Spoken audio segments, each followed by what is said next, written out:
गरीब बहू के ब्यूटी पार्लर में आई दुर्गा माता। ललिता बहू, खाना बन गया क्या?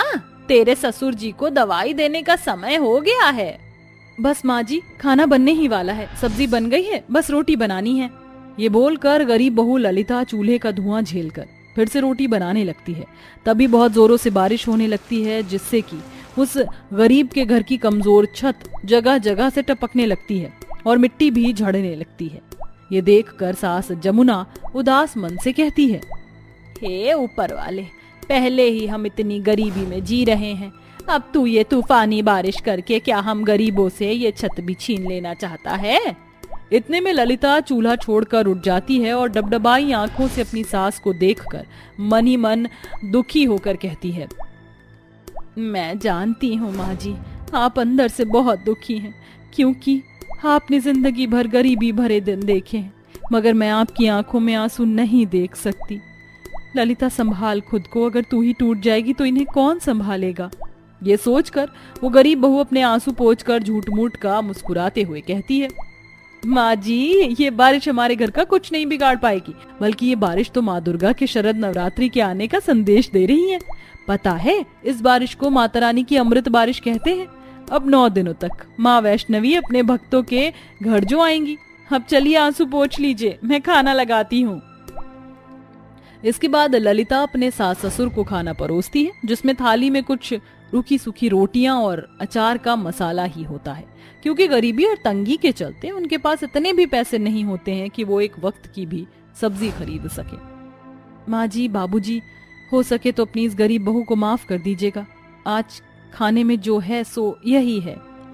ललिता बहू, तू अपना दिल छोटा मत कर और माँ दुर्गा की दया से कम हमारी थाली में रूखी सूखी रोटी ही सही, मगर खाना तो है, हम भूखे तो नहीं रहे। बेचारे गरीब सास ससुर मन मार कर अचार के मसाले से छुआ छुआ कर रोटी खाने लगते हैं। तभी दरवाजे के बाहर खड़ी काव्या नाम की एक अमीर लड़की ललिता को आवाज लगाती है, ललिता, पार्लर खुला है क्या? जी हाँ, खुला है, अंदर आ जाइए। जाइए ललिता भाभी, आप कस्टमर हैंडल कर लीजिए, माँ पिताजी की थाली में घटा बढ़ा मैं देख लूंगी। बहू की जिम्मेदारी निभाने के साथ साथ ललिता अपने गरीब पति मोहन की मदद करने के लिए अपने हाथों का हुनर इस्तेमाल करते हुए ब्यूटी पार्लर भी चला रही है, जिसे उसने पिछले 2-3 साल पहले शुरू किया था। मोहन एक फैक्ट्री में मामूली से मजदूर के तौर पर 12 घंटे काम करके मेहनत से पैसे कमाता है, जिससे घर का खर्चा चलाना पूरा नहीं हो पाता था। इसलिए घर खर्च अच्छे से चलाने के लिए ललिता ने अपने पति की मदद करने के लिए अपने छोटे से घर के ही आधे हिस्से में पर्दे का पार्टीशन डालकर ब्यूटी पार्लर खोल लिया और उसे चलाने लगी। शुरुआत में तो सब कुछ अच्छा चला, मगर पिछले कुछ महीनों से उस गरीब बहू का ब्यूटी पार्लर बिल्कुल भी नहीं चल रहा। कैसी हो ललिता? माता रानी की दया से मैं अच्छी हूँ। काव्या जी, क्या बात है, आज बड़े दिनों बाद आप मेरी ब्यूटी पार्लर में आई हैं? हाँ, वो एक्चुअली पिछले कुछ महीने से मैं किसी और पार्लर में जा रही थी। क्या करूं, तुम्हारे घर में ब्यूटी पार्लर के लिए एक अच्छा स्पेस नहीं है ना। अब तुमने इसको ब्यूटी पार्लर बना रखा है, मगर तो घर के बीच में एक पर्दे का पार्टीशन ही है ना। और बताओ, कैसा चल रहा है तुम्हारा ये ब्यूटी पार्लर? सच कहूँ काव्या जी, तो कुछ महीनों से मेरा ब्यूटी पार्लर बिल्कुल भी नहीं चल रहा। पिछले महीने भर में बस 1-2 ही कस्टमर आए थे, वो भी बस आईब्रो बनवाने के लिए। देखो ललिता, बुरा मत मानना, मगर कस्टमर भी तभी आते हैं ब्यूटी पार्लर हाई फाई और बड़ा हो। मगर ऐसे ब्यूटी पार्लर के लिए तो अच्छा खासा पैसा लगेगा काव्या जी, और मुझ गरीब बहू के पास इतने पैसे ही कहाँ हैं। मगर मुझे भरोसा है अपनी माता रानी पर, वो मेरे दिन बदलेंगी।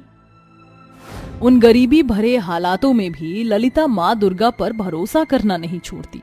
गुजरते समय के साथ अब नवरात्रि आ जाती है। पूरे महीने भर में कमाए हुए पैसों से ललिता नवरात्रि का नारियल, फल, फूल, श्रृंगार, चुनरी खरीद कर घर आने लगती है। तभी एक 7 से 8 साल की बच्ची उसका आंचल पकड़कर घर तक आ जाती है। अरे बहू, नवरात्रि का सामान ले आई तू, मगर तेरे साथ ये बच्ची कौन है? जैसे ही ललिता पीछे देखती है तो उसे बच्ची का चेहरा भूख से मुरझाया हुआ दिखता है, जैसे कि कई दिनों से उसने कुछ भी खाया पिया नहीं हो।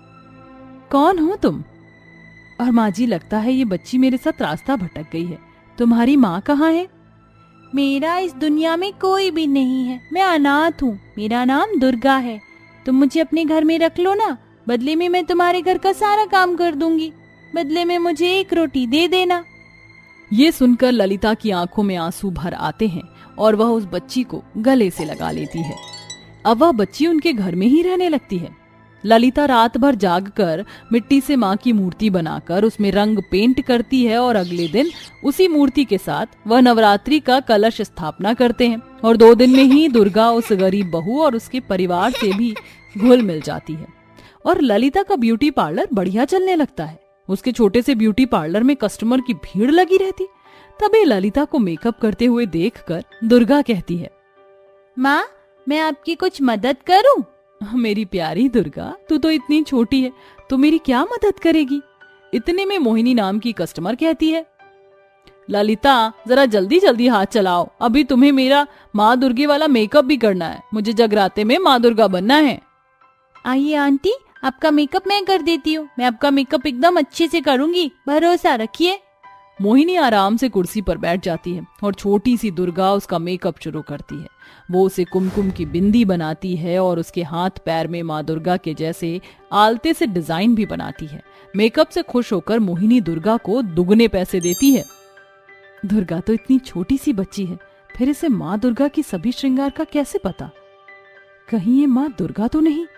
नहीं नहीं, माँ दुर्गा मुझ जैसी गरीब बहू के घर कहाँ आएंगी। अब इसी तरह से नवरात्रि के 8 दिन हो जाते हैं और 9वां दिन आ जाता है। गरीब ललिता को हलवा पूरी बनाते देखकर दुर्गा लालच से कहती है, माँ, इस हलवे और पूरी से कितनी स्वादिष्ट खुशबू आ रही है, मैं थोड़ा सा खा लूं? नहीं दुर्गा, पहले ये पूरी हलवा के भोग माँ दुर्गे को चढ़ेगा। मैं भी तो दुर्गा हूँ, फिर मैं ये पूरी हलवा उनसे पहले क्यों नहीं खा सकती? क्योंकि हम माँ दुर्गा के भक्त हैं, उनकी जूठन खाना हमारा सौभाग्य है, मगर हम अपना जूठा माँ को नहीं खिला सकते। माँ, राम जी भी तो भगवान थे, फिर उन्होंने शबरी के जूठे बेर क्यों खाए? ललिता इस बात को टाल देती है, भाभी आप माता रानी को भोग लगाइए, तब तक मैं कंजक खिलाने के लिए कन्याओं को लेकर आती हूँ। ललिता माँ दुर्गा की मूर्ति को तिलक लगाती है। तभी वही टीका बच्ची के सिर पर लग जाता है। फिर ललिता मूर्ति को माला पहनाकर थोड़ा सा हलवा मूर्ति के होठों पर लगाती है। तभी माला गायब हो जाती है। हे माँ दुर्गा, माला कहाँ गया? अरे दुर्गा, ये माला तुम्हारे गले में कैसे? और तुम मुंह में क्या खा रही हो? जैसे ही बच्ची अपना मुंह खोलती है तो उसमें हलवा होता है। तभी अचानक से वो बच्ची माँ दुर्गा का रूप ले लेती है। ये देखकर वो गरीब बहू रोते हुए कहती है, हे माँ, आप मुझे गरीब बहू के घर आई है, आपके दर्शन पाकर मैं धन्य हो गई माँ। ललिता, मेरे लिए तुम्हारी अटूट भक्ति और श्रद्धा से मैं अत्यंत प्रसन्न हूँ और मैं तो नवरात्रि के 9 दिन तुम्हारे संग रहकर तुम्हारी परीक्षा लेने आई थी, जिसमें तुम सफल हुई। इसलिए मैं तुम्हें आशीर्वाद देती हूँ, तुम्हारा घर धन धान्य से भर जाएगा। इसी के साथ माँ दुर्गा अंतर्ध्यान हो जाती हैं और ललिता का घर सोने और हीरे जवाहरात से भर जाता है और सालों से बिस्तर पर पड़े ललिता के ससुर बीमारी से ठीक हो जाते हैं। जय माता दी। हे माँ दुर्गा, आपका लाखों लाख धन्यवाद।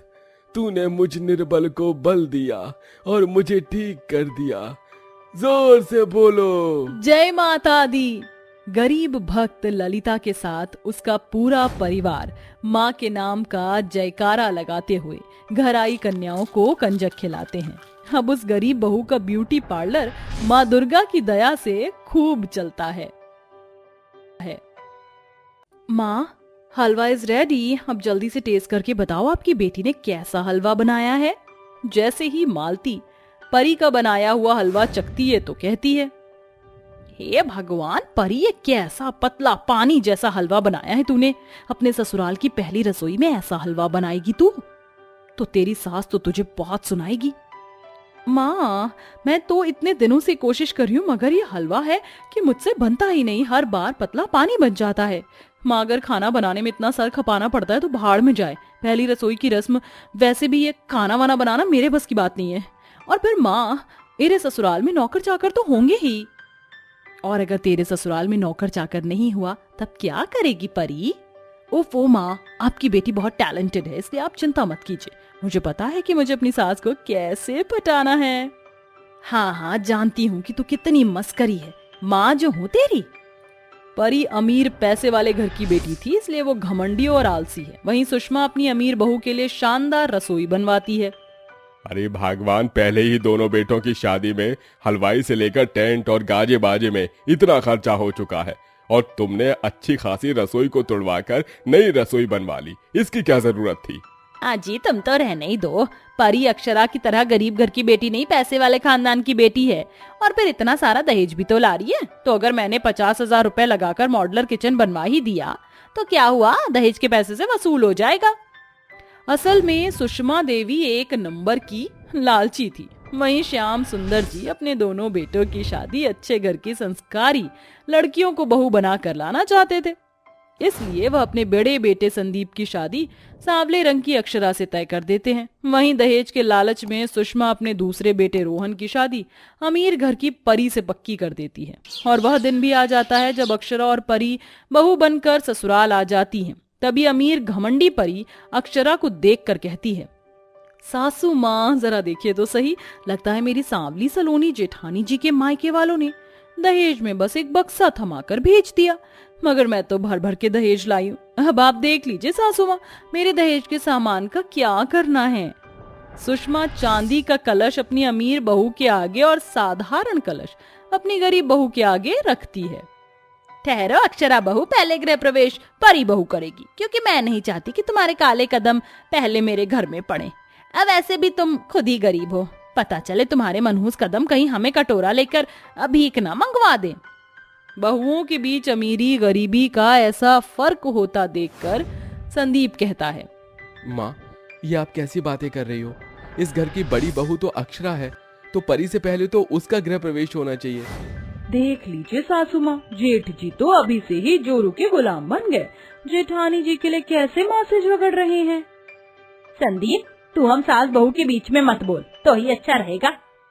जाने दीजिए संदीप जी, क्या फर्क पड़ता है, गृह प्रवेश पहले परी देवरानी जी का होता है या फिर मेरा?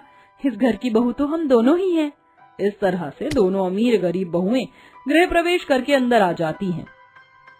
परी बहू, अक्षरा बहू, कल तुम दोनों का ससुराल में पहला दिन है और बहुत सी रस्में भी हैं, तो जल्दी उठना।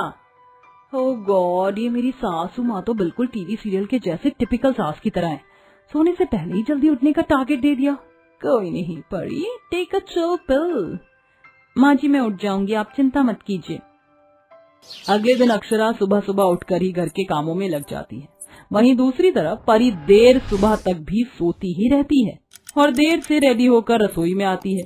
वहीं रिश्तेदार बातें बनाते हैं, तभी सुषमा की ननद निम्मो कहती है, सुषमा भाभी, आज तो तुम्हारी दोनों बहू की पहली रसोई है ना, पर अभी तक रसोई से खाने की खुशबू क्यों नहीं आ रही है? वो क्या है ना निम्मो, जिजी बहुएं खाने की तैयारी में ही लगी हुई हैं, मैं जरा देख कर आती हूँ। सुषमा जल्दी से रसोई में आती है। परी बहू आ गई तुम, चलो जल्दी से अपनी पहली रसोई में छोले पूरी और हाँ मीठे में गाजर का हलवा और लड्डू बना दो, सारे रिश्तेदार बाहर खाने का इंतजार कर रहे हैं। पहली रसोई की बात सुनकर परी के पसीने छूटने लगते हैं। अब मैं सासू माँ को कैसे बताऊं कि मुझे बस बातें बनाना आता है, खाने में तो मुझे 2 मिनट की मैगी बनाने भी नहीं आती है। कुछ कर परी। सासू माँ, मैंने अपनी शादी में इतनी महंगी मेहंदी लगाई थी और अभी तो मेरे हाथों की मेहंदी भी नहीं छूटी है, मुझसे खाना वाना नहीं बनेगा। कोई बात नहीं परी, ये काली कलूटी है ना, ये किस दिन काम आएगी। सुन मेरी काली कलूटी गरीब बहू, अब मेरी परी बहू की पहली रसोई का सारा खाना तू बनाएगी। ठीक है माँ जी, मैं बना दूंगी। बेचारी गरीब बहू जल्दी से सारा खाना बनाकर तैयार कर देती है और परी घमंड से वो सारा खाना छीनते हुए कहती है, ला दो ये सारा खाना मुझे। देवरानी जी, ये सारा खाना मैंने बड़ी मेहनत लगाकर बनाया है, एक काम करते हैं, हम आधा आधा खाना बांट लेते हैं और वही मेहमानों को परोस देंगे। बिल्कुल भी नहीं, ये खाना परी बहू ही सबको परोसेगी, तू अपने लिए फिर से खाना बना और हाँ कुछ अलग बनाना। अपनी सास का ऐसा फर्क देखकर बेचारी गरीब बहू की आंखों में आंसू आ जाते हैं, मगर वो फिर से खाना बनाकर बाहर लाती है। इतने में सभी खाना खा चुके होते हैं। सचमुच सुषमा भाभी, परी बहू ने क्या स्वादिष्ट खाना बनाया था, खाने वाला उंगलियां चाटते रह जाए। शुक्रिया जीजी। मासी जी, बुआ जी, मैं भी अपनी पहली रसोई का खाना बनाकर ले आई हूँ, मैं परोस दूं? अरे रहने दे बहू, तेरी पहली रसोई का खाना खाने बैठेंगे तुम्हारी ट्रेन छूट जाएगी। वैसे सुषमा जीजी, अपनी इस गरीब बहू की लगाम खींच कर रखना, वरना पहली रसोई की तरह रोज रोज रसोई में बीरबल की खिचड़ी ही पकाती रहेगी। इस तरह से सभी रिश्तेदार बेचारी गरीब बहू की गलती ना होने पर भी उसे सुनाकर चले जाते हैं। अक्षरा एक बहू होने की सारी जिम्मेदारियां लगातार निभाती है। वो सभी का ख्याल रखती है। वहीं सुषमा की अमीर घमंडी बहू सारा दिन अपने कमरे में बैठे बैठे ऑर्डर दिया करती, मगर घर का सारा काम अकेले अक्षरा पर पड़ जाने के चलते वो बेहोश होकर गिर जाती है। अक्षरा, अक्षरा आंखें खोलो, क्या हुआ तुम्हें? संदीप अक्षरा को कमरे में ले जाता है और डॉक्टर को फोन लगाता है। डॉक्टर साहब, अक्षरा बहू ठीक तो है ना? देखिए श्याम सुंदर जी, आपकी बहू को बहुत ही ज्यादा कमजोरी है, इसलिए इन्हें आराम करने की सख्त जरूरत है। सुन लिया ना तुमने अक्षरा, अब से तुम घर पर कोई काम नहीं करोगी जब तक कि तुम ठीक नहीं हो जाती। कोई बात नहीं, थोड़े दिन के लिए घर का काम परी बहू कर लेगी। अपनी सास की इस बात पर परी चिढ़ जाती है और जानबूझकर जला पका खाना बनाती है। सासू माँ, ससुर जी, ये लीजिए खाना। परी बहू, ये तूने कैसी कच्ची पक्की रोटी बनाई है? माँ जी, मैंने कोई होटल नहीं खोल रखा है, इसलिए जो मिल रहा है वो खाना है तो खाओ, वरना भाड़ में जाओ। अपनी अमीर बहू की कही गई ये बात सुषमा को बहुत बुरी लगती है। फिर भी जैसे तैसे बेचारे सास ससुर मन मारकर खाना खाने लगते हैं। तभी ससुर कहते हैं, छोटी बहू, जरा एक रोटी और ले आओ। ससुर जी, रोटियां खत्म हो गई हैं। अरे रोटी ही तो खत्म हुई है परी बहू, रसोई में राशन तो खत्म नहीं हुआ है। आटा लगा ले और 2-4 फुलके और बना दे। अब क्या अपने ससुर जी को आधा पेट खिलाएगी? देखिए सासू माँ, मैंने रोटियां गिनकर बनाई थी। अगर रोटियां खत्म हो गई हैं तो मैंने ठेका नहीं ले रखा बार बार बनाने का, और मेरे बस की नहीं है ये सब। मैं सारा दिन खाना बनाने में, रसोई में लगी रहूं, इसलिए मैं अपनी मम्मी के घर जा रही हूँ। अब खुद बनाते रहिए और खाते रहिए। ये कहकर अमीर घमंडी बहू अपना सूटकेस लेकर ससुराल छोड़कर मायके चली जाती है। ऐसे में सुषमा को ही घर का काम करना पड़ता है, जो कि गरीब बहू से देखा नहीं जाता। रहने दीजिए माँ जी, मैं कर लूंगी। माँ जी, अब मैं ठीक हूँ। बहू के रहते हुए सास काम करे ये अच्छा नहीं लगता है। ये सुनकर सुषमा की आंखों में आंसू भर आते हैं। अक्षरा बहू, अपनी गलती का एहसास तो मुझे उसी दिन हो गया था जिस दिन छोटी बहू बुरे वक्त में इस घर की बहू होने की अपनी जिम्मेदारियों को भूलकर अपने मायके चली गई। मगर गलती मेरी है, मैंने ही अपने हीरे जैसी बहू की कदर नहीं की, बस पैसे से अपने घर की लक्ष्मी को तोला। मुझे माफ कर दे। माँ जी, ये क्या कह रही हैं आप?